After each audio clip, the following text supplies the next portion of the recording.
Adigal जी इतने छेंगे को पक हो गवा बैठा मोरेहान ने चोरी कर लिया मोरेहान का शॉट बड़ा माफ ने रोक लिया बहुत ही बढ़िया मौका कॉलोराडो बढ़िया काम करके आ गया रायली पक लगे दिता मोरे पास लैंडस्को को बढ़िया मौका पर कमाल दा सेव कैरी रामो इतने पास मोरे आ गया इतने जूरस कोबर्न का शॉट बालामन ने रोक लिया इतने रेमन पक चके सामने आ गया मोदा शॉट बालामन ने वो भी रोक लिया पक हल्ले भी होते पे बालामन बड़ा गुस्से क्योंकि बहुत धक्के मारे सी कोबर्न तो हुण हथों पाई हो गए बालामन कहता इंटरफेरेंस गल छड्डो मैं अपने हत्थों 'च अपना एक्शन लैंदा तो इत्थे चांस तो बहुत वधिया मिले इत्थे देख लो पहला कोशिश की इत्थे देख लो कोबर्न ने अपना स्केट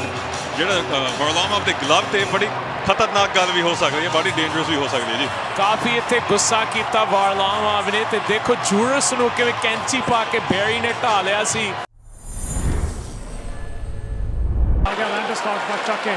दिता ठैंगे ने पक ठैंगे लैंडस्कॉक ओदा शॉट फिर मुड़ के कमाल दा सेव किया कैरी रामो हले भी कंट्रोल कोलोराडो दा हैगा आ ठैंगे ओ शॉट बना करता गो तो इदा का मेरे ख्याल कभी नहीं मुड़ के मिलना बड़ा अजीब जहा 19वां गोल एलेक्स टैंगे लगता तो पैस करने की कोशिश मेरे ख्याल जान के उन्हें शायद नैट के नेड़े भेजा तो जिदा तुम कहते होंगे भुपिंदर जी जे तुम शॉट नहीं मारते गोल नहीं होने तो इदा गोल बनते कई बारी इतने आ गया एलेक्स टैंगे को टैंगे इतने ओराइली मोरे आ गया करता गोल रायन ओराइली कमाल दा गोल 2-0 कोलोराडो याद रखना रायन ओराइली हो सकता सी कैलगरी फ्लेम्स का खिडारी ऑफर शीट ते साइन किया सी जे फीस्टर ने कादे कारण इस कारण क्योंकि इदां दे पावर फॉरवर्ड ढंग दे नाल गोल बना सकदा बॉब हार्डली पुराना कोच कोलोराडो दा इत्थे आके कप जित्तिया सी देख रहा सी भी इत्थे आके की हो रहा खिडारी डिग पिया मैनूं लगदा जूरस सी उस करके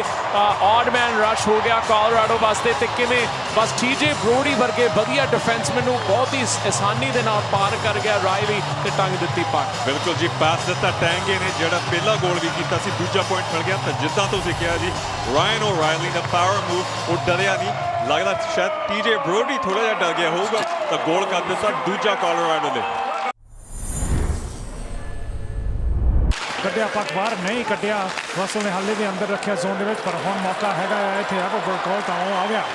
एवरबर्ग कैलगरी दे जोन दे विच आगे ना गया दोनों तो आगे कल्ला एवरबर्ग को कमाल दा सेव कैरी रामो दो कैलगरी दे खिडारी पता नहीं की कर रहे सी आ गया न्यूट्रल जोन दे विच हुण आ गया डेविड जोन्स पक लगे मोरे दिता पास बैकलाइन मोरे पे जो पास करता गो लैंस बोमा अते डेविड जोन्स लड़दे मोरे अब मैं भी यही कहने लगा सी अंग्रेजी च कहंदे ने क्यू द कमबैक ते शुरुआत हो गई इत्थे कैलगरी फ्लेम्स जाग पे गोल बना ही लिया ਉਹੀ ਗੱਲ ਜੀ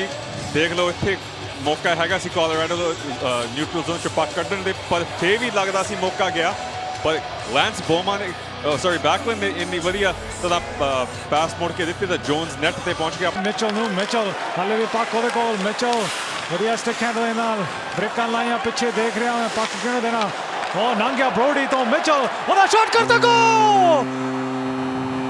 स्टिक हैंडलिंग करने दे विच मार है इत्थे इहने निशाना भी एन वधिया लाया आ देखो स्टिक हैंडलिंग आपदे कोल पक रखी रुक के देख रहा किधर नूं पास करा फिर ब्रोडी नूं भुलेखे च पा के टंग दित्ती पक टीजे ब्रोडी दी अज एक बारी छड्ड के दो बारी गलतियां जिहदे ते गोल कराया कोलोराडो ने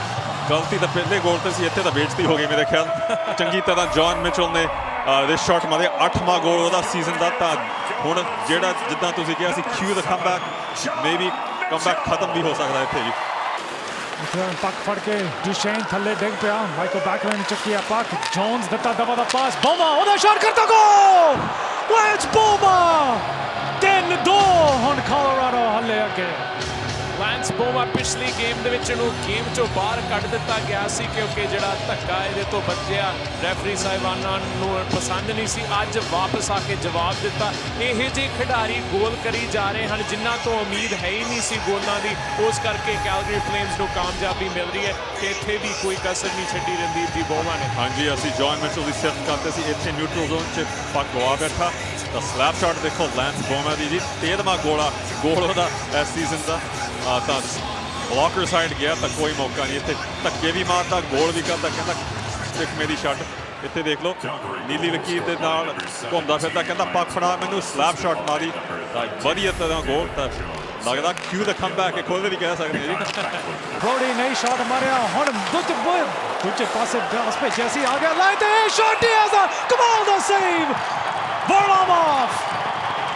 ਦਿੱਤਾ ਪਾਸ ਗੁੱਡਰੋ 10 ਸਕਿੰਟ ਰਹਿੰਦੇ ਨੇ ਜੌਨੀ ਗੁੱਡਰੋ ਮੋਰੇ ਆ ਗਿਆ ਸ਼ਾਟ ਮਾਰਿਆ ਰੀਬਾਉਂਡ ਕਮਾਲ ਦਾ ਸੇਵ ਸਿਮੀਓਨ ਵਾਰਲਾਮੋਵ ਤਾਂ ਇਸ ਦੇ ਨਾਲ ਇਹ ਮੁਕਾਬਲਾ ਖਤਮ ਸਿਮੀਓਨ ਵਾਰਲਾਮੋਵ ਛਾ ਗਿਆ